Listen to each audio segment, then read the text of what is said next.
More than 40 years after he first rose to fame as the lead guitarist, principal songwriter of Spandau Ballet, Gary Kemp, back with his most personal solo album yet. It's called This Destination. We've got a bit off tangent already with Gary. Morning to you, by the way. You're just talking about cycling. I am, yeah, because I love cycling, yeah. Gary Kemp on a bike? Yeah, lycra, yeah. I do it with my wife. We go out together and we enjoy it. Is it tandem? Much, yeah. It's definitely not tandem, no. We're racing each other. OK, it's serious. So you're fully lycra-clad, are you? Yeah. Do you ever get recognised when you're speeding through places and people shout things? I do it in the country. It's only by horses. Oh, OK, right. I've got a mental picture now. So, you've got new music out. I have, you know, reading through some of the things people are saying about this, personal. But all music is personal, isn't it? What's different about this time round? Well, no, I think probably when I wrote for Spandau Ballet, it wasn't always personal. I'm writing for another singer, and but I think as you get older, you know, you have more experience in life, more things that go wrong, and I think that equips you with more knowledge to write. And of course, I'm singing it, so it's going to be about me. Older, wiser? Yeah, it's unusual, isn't it, when you think that most music that we love is written by people who were in their early 20s, who had no experience in life. So, yeah, I think older and wiser, yeah. Who got you to become more personal with this music? Oh, I think it's me. I'm trying to answer questions about my life when I go into my music room to write.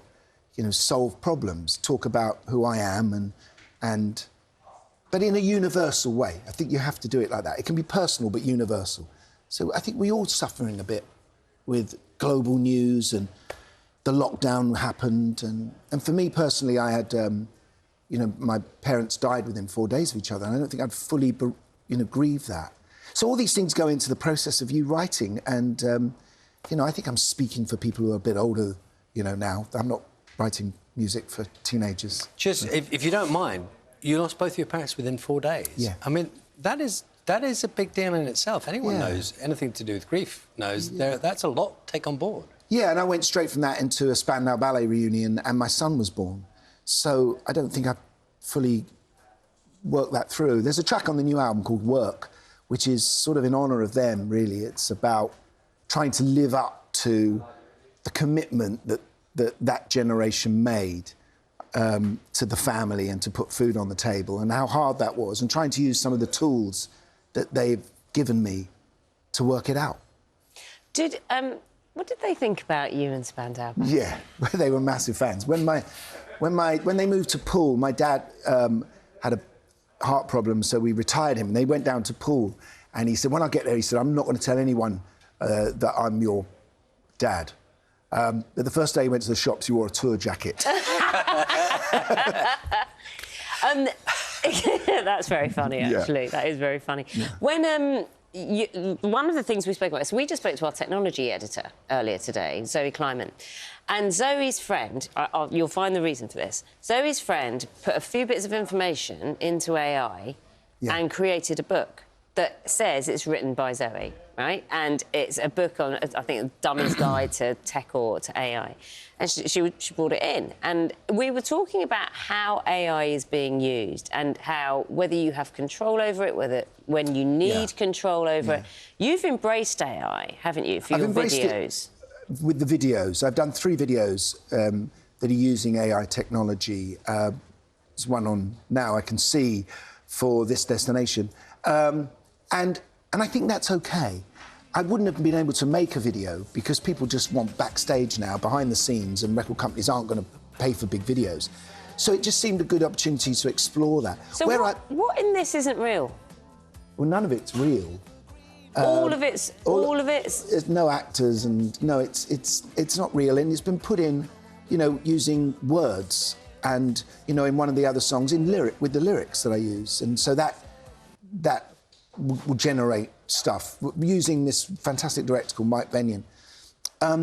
Where I draw the line is I would never dream of writing lyrics with AI or writing music with AI.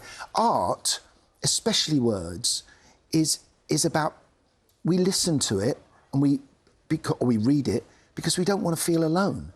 We want to feel there's someone else out there who has the same issues that we have and has encapsulated it in a poem or in lyric or in book. If it's a machine doing that, you're still alone. Because this is the argument, isn't it? Paul McCartney recently was talking about this, that artists are just losing control, because you can literally say, right, I want to write a song about a red sofa and I want to do it in the style of Gary Kemp. Yeah. I mean, I have no interest in that. I mean, for me, words, as a songwriter, lyrics come first for me. I mean, I write lyrics now, where I didn't with Spandau. I write... most of these songs on this album are lyric-led. So that's part of what I do. And other people, hopefully, will listen to those lyrics and go, I understand that. I'm that person too. Curiously, over time, I guess, Gary, you must have heard some pretty shocking versions of some of the songs you've written. You about to sing one? No. What are you suggesting? I'm suggesting that you might have been in a bar sometime Karaoke. and someone's done a... Have you been in that situation? Well, I have, but the best version of one of my songs that I ever sat and listened to was at the Arsenal football ground when, you know, all of the Arsenal fans sing Gold. And there's a bit on my Instagram where I'm at Wembley and we won a trophy. And 45,000 Arsenal fans singing Gold. No idea who I am, obviously. I'm just... I was going to ask if they recognise you. But my son, who's 15 and definitely knows who I am, puts his hood up and just sits there. Oh, yeah. But that's a big deal. Is that quite emotional? I mean, that's really, like... Really. Because it's become a folk song.